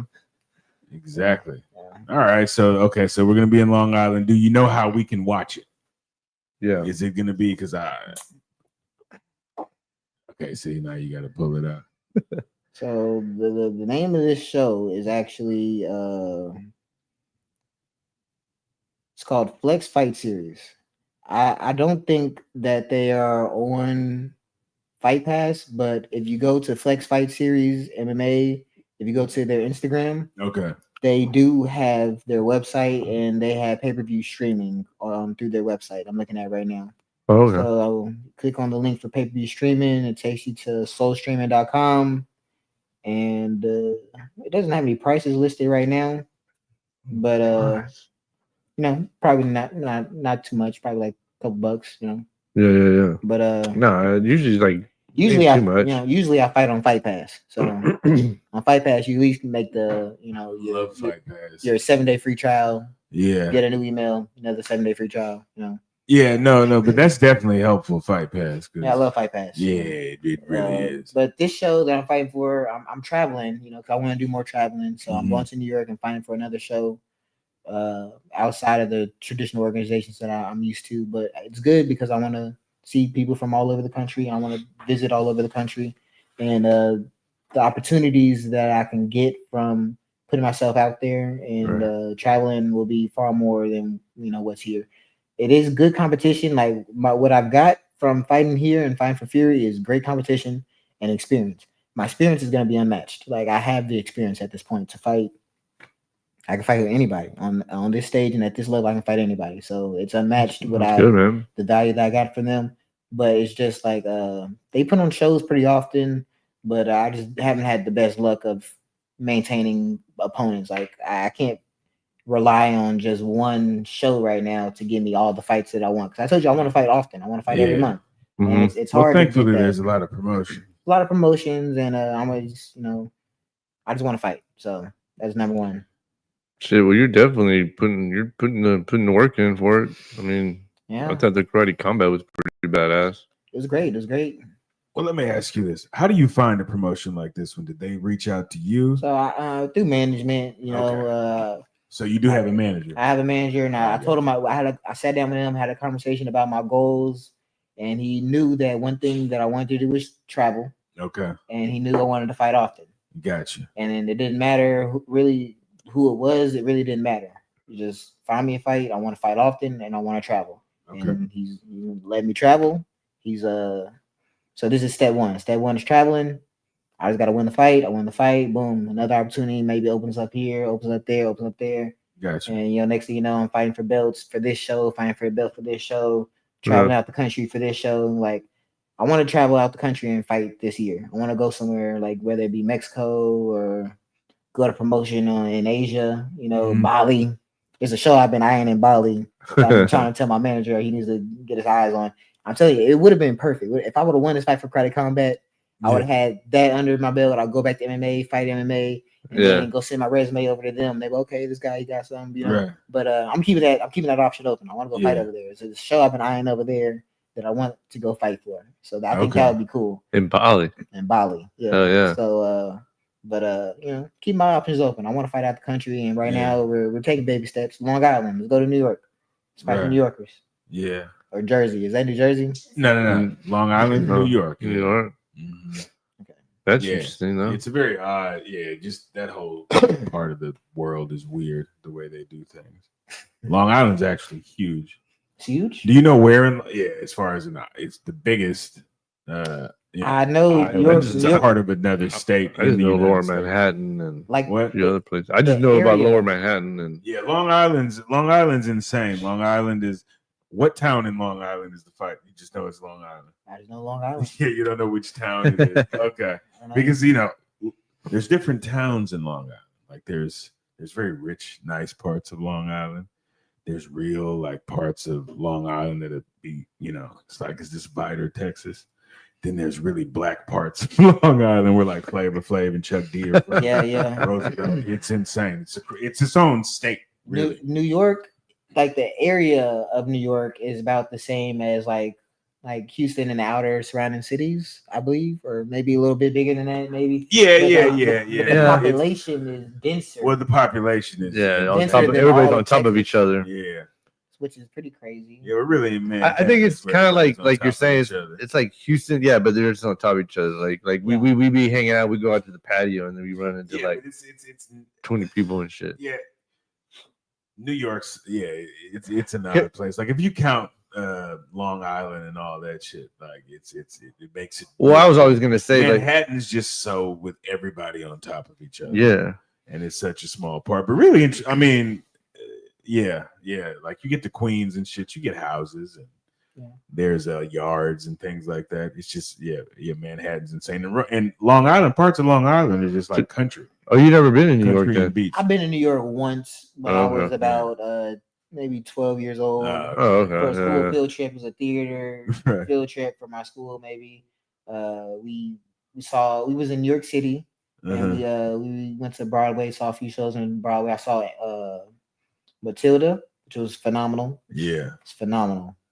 I know. And then sadly, the next day I went to go see Annie, and Annie is great. And I say sadly because I wish I would have saw Annie first, right? Because Matilda was phenomenal. Yeah, the actors and the performances, and you couldn't follow. It was you couldn't follow up on that was crazy. Annie is a classic.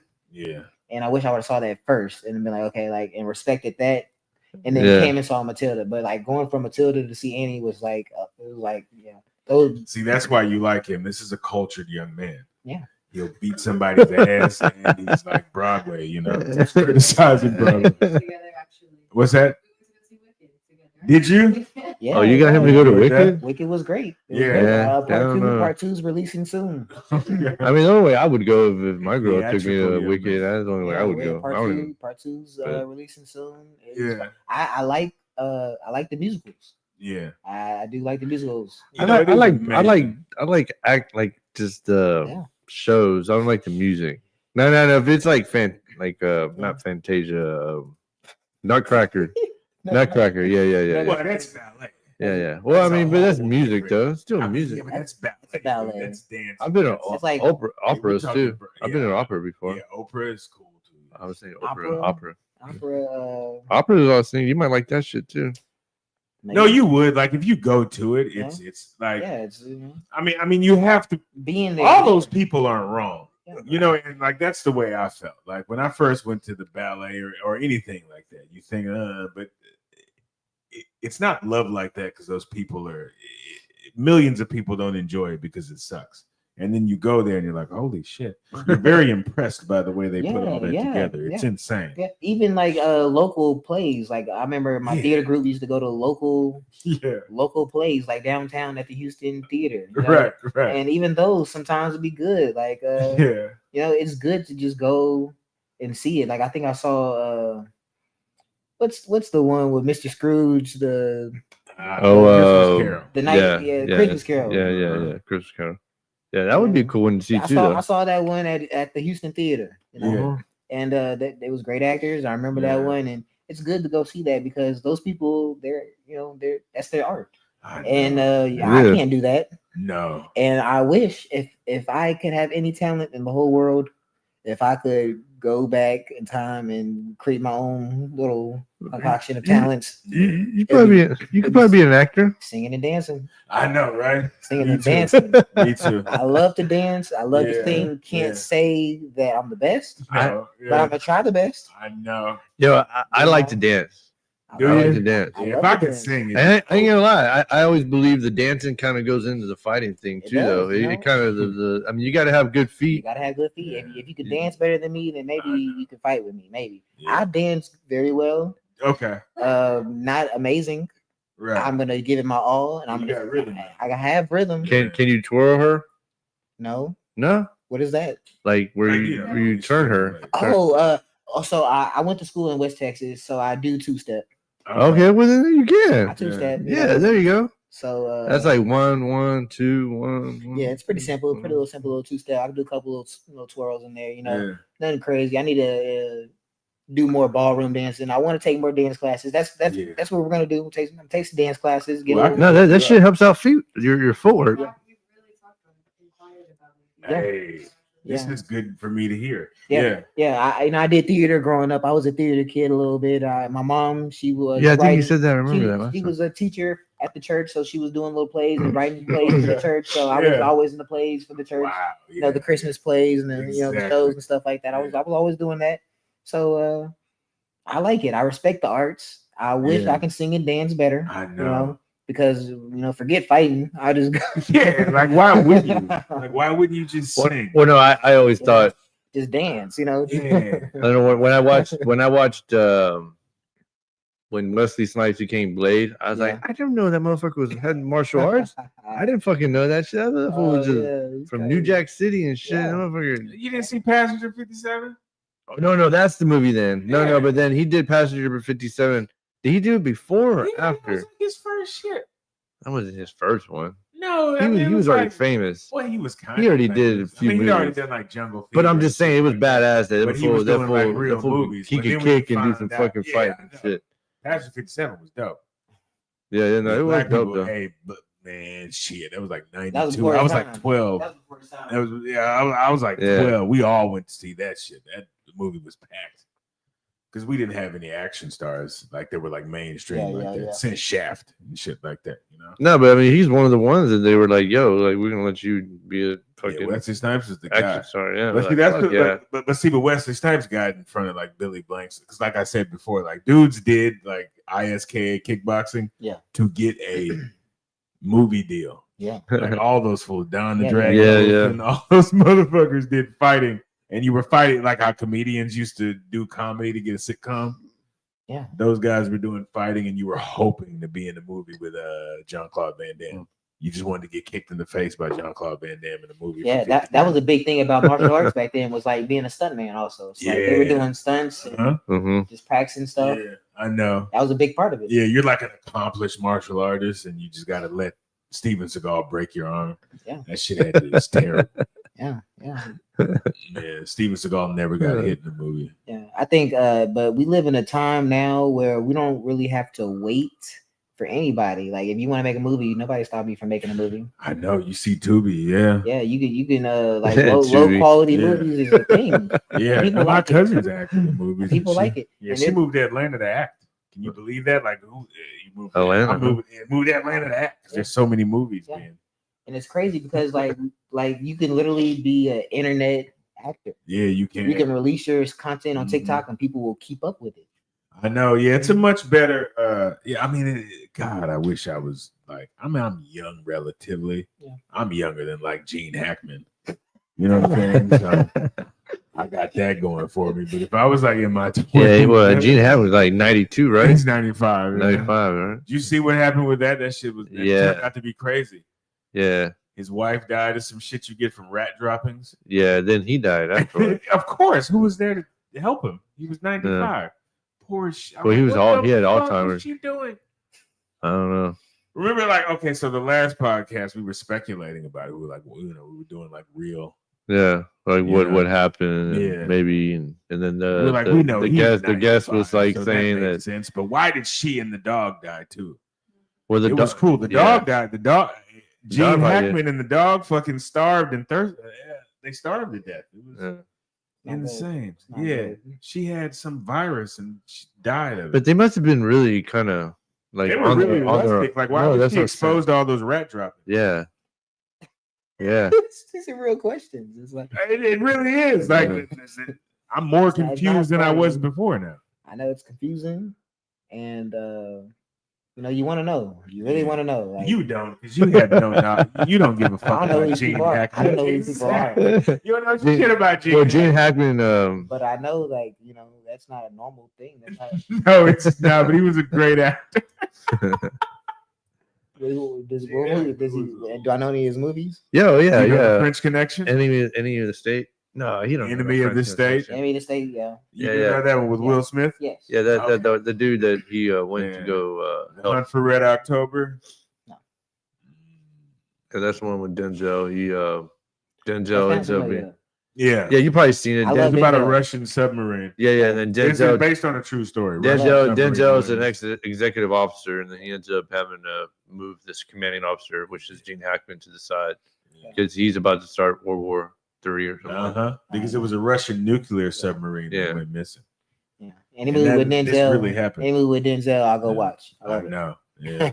No, you're not That's mixing good. up with Hunt Red October, are you? I said the Hunt for Red October. No, I'm talking about the Hunt for Red October. No, that was Sean Connery. yeah, that's Sean Forgive Connery. me. That's What was the movie he was in? What? Yeah, I remember No, that. Hunt for Red October was Sean Connery. Denzel It was Sean Washington Connery. Yeah. No, And, I'm tripping. and Chris. It's What was the Crimson, one Gene Hackman was Crimson in? Tide. Crimson Tide. Crimson In Tide. this one, he stole a nucular submarine. Yeah. Not like you know anything we're talking about right You now, don't. but yeah. Yeah, no fucking idea. Neither one of you. Oh. This is insane. I'm so old. Yeah, my favorite Denzel movies are The Equalizer. Oh fuck, I man. love 'em. Shit, you ain't never Love 'em. seen Mo Better Blues? No, Oh, you need to watch that. That's a good date movie. Oh, you never seen no Better Blues? no. That's a good one. Yeah, Spike Lee. He's a trumpet player. Yeah, Denzel's a trumpet player. yeah. And Devil in the New Blue York. Dress. Yeah, you can see that. Y'all, y'all watch those. Y'all watch those as a couple. I'm serious. It'll enhance your relationship. It really will. Those are very good films. If you like Denzel Washington, you'll love these. I'm telling you, bro. I'm serious. Yeah, Denzel's great. He's Yeah. one of my top. He's probably my favorite actor of all time. Yeah, Devil in the Blue Dress. Yeah. Okay. Hunt for Red October. I keep saying that one. Yeah, It's you not keep on even saying good. Hunt for Training Red Day. Yeah. Training Day is my But favorite. Training Oh, Day, yeah, yes, Training Day, yes, yeah, yes, yeah. yes, Training yes, Day yes, is the yes. Equalizer and Training Day. Training Day, he just played his role so good. Yeah. He plays his role so good. Equalizer is he's a maniac. He takes a pen. It was He'll fucking fuck you up. He's like John Wick. Yeah, he is. Well, yeah. Train Day was written by a Navy veteran, Yeah. Well, David. the Equalizer, you remember the TV show The Equalizer Yeah, back in the day? yeah, the white dude. Yeah, it was an old white Yeah, it dude. was a white, Yeah. old French white dude. Or Yeah, something. And then yeah. they're like, no, let's put Denzel in. I know. Yeah, that shit used to come on CBS though. Like it was Yeah, it was like a 30 CBS minute back show or then. hour It was show. an hour. It was an hour drama. He had like a cool white car that he would go Yeah. and save people and shit. Yeah, or a back- cool black car. I'm sorry. Yeah, back then cars were the stars of shows, Yeah. like Knight Rider and shit like that. So the car was important. See, we did. Or it we- could be a helicopter like Airwolf. Yeah. So, Transportation yeah. was important though. The vehicle was very important. The A team had the van. That was halfway the star of the show. See, last time we were able to bring up video on everything we were talking about, I and know. then they YouTube took down the Yeah, they show. was weak on that. So shit. we couldn't. We're so- actually promoting all Yeah. that. We're actually trying to teach the youth about horrible 80s television. yeah. You should know. Oh, The yeah. Fall Guy, Simon and Simon. With Simon and Simon, they had the fucking the truck. Yeah, Yeah, it was a truck. yeah, No, I'm serious. Vehicles were stars of shows in the yeah. 80s. It was like a cool I remember looking that truck. 70s show. They were always in that Volkswagen or Vista something. Cruiser. The Cruiser. Yeah, the Vista Cruiser. Oh yeah. They were all, and that was the star of the show. But I'm talking like these were like fast cars. Like No, Dodge it was Chargers just and like shit. It was all car this is like chases. kind of like Knight Rider kind of deal. Okay. You know what Knight No. Rider is? Yeah, Knight Rider. Like in Kit was the name of the car. It was a Firebird that could talk. Like Back to the Future. yeah, kind of Back to the Future. The DeLorean was the star of that movie. Yeah. And Michael J. Fox. Yeah, Everybody but it was knows the DeLorean. Everybody, if you don't know nothing about the movie, you know the DeLorean. You know, when I was a kid, Houston was famous because we had 3 DeLoreans in the city, and you could ride around and you would see this fucker driving DeLorean every now and again, especially like over like in River Oaks and shit. Motherfuckers used to drive around. I remember we would spot that shit and be like, "Hey, it's a DeLorean." One of the worst vehicles ever made. Honestly, that's why there's none of them left. But you know, hey, they got it in a movie. Anyway, now that we're talking about DeLoreans, Danny, Yeah. what we got going? No, I think now, well, I don't want to let them be going back too late. It's already 1 hour and 40. It's 1. Yeah, it's an hour. No, I'm saying we've done an hour and 40 minutes. Yeah. We got to save some stuff, so we'll be here. No. So you still with House of Dragons? Yeah. Still putting you on the map. House of Dragons. Working with me, my boy Marco. We training every day. You know what I'm saying? We train each other, getting each other right, getting each other ready. That's my tell him he's more than. I mean, I think I've friend requested him, but I'll be willing to interview him too. Yeah. I'll get him. Or you could come. You could come too. Yeah. Yeah, I'll get him to hit you up. Yeah, it's my boy. He's a dog. He has a lot of knowledge, a lot of experience. You know, so he's a great guy to talk to. He's a crazy, fun guy. You know, I've been in some situations with him. You know, I travel with him. He seen me at my worst. He seen me at my best. No, that's the way it goes, though, man. Yeah. It's awesome, man. Yeah. That seems like a good friend, though. He's a great friend, great guy. He's very nice young man. I got nothing but nice, good things to say about him. Truthfully. Yeah. Make me understand that. So Marco Esparza. That's Will Esparza's younger brother. Will Esparza is the owner and head coach at the House of Dragons. Okay. Marco is he's a young fighter. Okay. All right. Okay. Yeah. Because I think they both. Yeah. I think I said. Yeah, we're friends. I guess on this, or maybe not. I don't know. But yeah. Will goes by Sensei Will. Marco goes by the Senpai. That's his nickname, the Senpai Marco. Nice. Senpai, I guess that means like head student. Huh. And like karate terms, Japanese, you know, like the head student at the karate.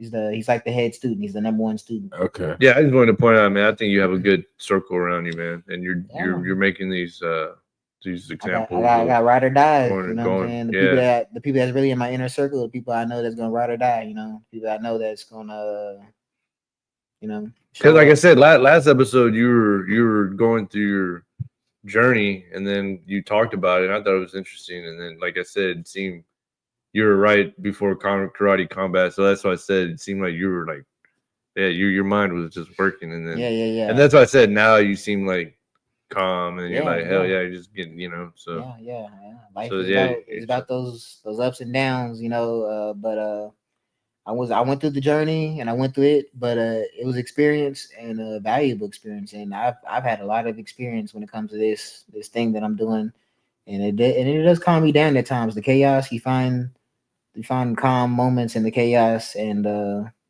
you know, I enjoy it. Cool, man. Yeah. You got anything in mind? Nah, man. I mean, I'm you know, I was very impressed when we actually sat there and we watched the fight, me and my young lady, and we were very impressed with your fight. We were really rooting for you hard, man. So I'm gonna be watching the career. I enjoy it. So I'm glad to see you. Oh yeah, no, I was out of town. I was like watching it on my phone. I was like, oh shit! I was like, hell yeah! Like, that was a long ass card. Yeah, it was. It was crazy. That motherfucker went. It was long. It was long. Like, Did y'all see none of the main event? I did. Yeah, I saw it later. Yeah, those are crazy fights. Man. Yeah, the main event was crazy. That guy that was fighting for the belt, he's a dog. Robellis, you know, he's a monster. And then Piera, she's a monster in her own right. You know, So Yeah, Rebellious. Again, it was like less than a minute. yeah, Some shit but on yeah, it. the karate combat though, the rule set, it's a like I told you, they don't do it, they do it like nobody else, man, when it comes to the production value. Like the consumer, whether you're watching on your screen at home or you're sitting down watching on TV, drinking a beer, you know, the production value of it is gonna be top notch. No, I thought it was badass. I think it's badass.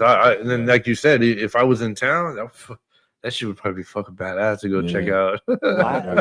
Watching the fights live are insane. It's insane. You got crazy celebrities walking around. You got models. You got fucking just comedians. You got fucking just weird people. Yeah. Yeah, it's a crazy environment, but they're all on top of each other. They're all enjoying, and everybody's enjoying it. You don't have to know, and the thing about it, you don't have to understand fighting. No, you don't have to understand because you don't have to understand it, but you understand these. It's everything you'd expect from it. Just a rich Arab dude. Yeah, just like it's just perfect. You're like, okay, all of this. It's just rich Arab dude. Yeah, and that's and what's the name of his gym there? That's the president. His gym is Goat Shed. I don't think he's the owner, but he's the president of the organization. Oh, okay. Goat Shed. I just always see that hot pink neon on the mat, and then I see different fighters. Yeah, the Goat Shed Academy in Miami, Florida. Yeah, I went to the smoke shop. It was an Arab dude, and I was out to buy everything in here. Hey, the way he was selling it, I was like, "Word." Yeah. See, I ain't even question, but I mean, you know, like, brother. Seems like he's doing okay. Yeah, brother. And you're cool with him, so that's pretty cool. Yeah. I got a good relationship. Yeah, dude. Hey, I loved when y'all did the skit. Oh, yeah. No, that was crazy. That was crazy. They got like over 1 million views on YouTube or on Instagram. Quick. Yeah, quick. Yeah. Oh, you talking about the press conference? No. No. We were in the hotel. We were in the hotel, and you know, it showed like the before when we had the incident. He choked me, and then it showed like the after of us being in the hotel, and I ran up behind him and I choked him, and I dragged him back. And yeah. So like it was funny, and everybody liked it, and it showed the people that, hey man, like it's fighting, man, like you know, like one day we might fight each other, the next day we're at the hotel just, you know, shooting the shit, hanging out, you know. Yeah, but you were a good sport behind that. So that's a good deal. I'm glad you didn't, as your generation says, crash out. I crashed out originally. Well, no, you did crash, but you didn't crash out the second time. Yeah. I let it go, you know. Yeah. But that's the beauty of crashing out. You leave You leave it all out there. You know, if you don't do nothing else, you leave it out there. You know. No, man. But that's what was so interesting last time you were talking about it, because you were just saying like how these things happen, but you're like, now I'm fighting this fool Luis, so things happen for a reason. These things happen. When crashing out. Hey, don't get discouraged. I thought that was pretty cool because, like I said, it went 1 minute to where we were like I said, I was like, "Yo, is that Donevin?" And then it was, and then all this, and then boom. Yeah. Interviewing you, you're ready for karate combat. Then it happened, and you had your back. Gives you lemons, man. Definitely, bro. Make some lemonade. No shit. That is real. I just wanted you to take that momentum and keep. Just keep it going. Yeah, you're doing it, bro. Yeah. I mean, life is about wins and losses, man. Take the losses and learn from them, you know, and don't dwell on them. Just keep going. Don't give up, and that's the beauty of it. That's the beauty of fighting. You know, you just keep going and you don't give up, and guess what? You're ahead of the game. So I'm excited, y'all. Let's keep it going, and top it off on that one, man. Hell yeah.